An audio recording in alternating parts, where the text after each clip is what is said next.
এটা আপনার বাসন্তী থানা অন্তর্গত বারুইপুর ডিস্ট্রিক্ট পুলিশ ডিস্ট্রিক্ট। উনার স্বামী হন উনি, উনার স্ত্রী হচ্ছেন সাহেরা বিবি, উনি চার বেদ্য জিপির প্রধান আছেন। উনার অনেকগুলো বিহরি আছে এবং উনি মৎস্য ব্যবসায়ী। উনি সারবেরিয়া বাজার থেকে ব্যবসা করতেন এবং উনাদের যে আত্মীয় স্বজনরাই এই পুরোটাই আর্মসের যে সঙ্গে যুক্ত। যেমন সাহেব বলেন 3 জনকে অ্যারেস্ট করা হয়েছে। আর উনার ইনফরমেশন থেকে গোপাল দাস বলে, এটা মণিপুর অঞ্চলের যে সভাপতি আছেন রবিন দাস, উনার ভাই হন। উনার বাড়ি থেকে বাকি আর্মসগুলো এখানে রিকভার করা হয়েছে। রমজান মোল্লা উনি শাহজাহান শেখের আত্মীয় হন, এটা আমাদের কাছে খবর আছে।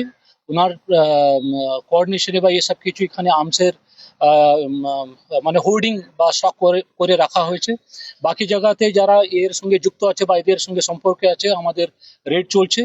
এসটিএফ লিডারশিপে, এটা ওয়েস্ট বেঙ্গল পুলিশ এবং এসটিএফ এর যুগ্ম আমরা অভিযানে এই আর্মসগুলো রিকভার করি। এখন এটা ইন্টেলিজেন্স বেস অপারেশনস। এখানে এই অঞ্চলে অনেকগুলো ভেরি আছে।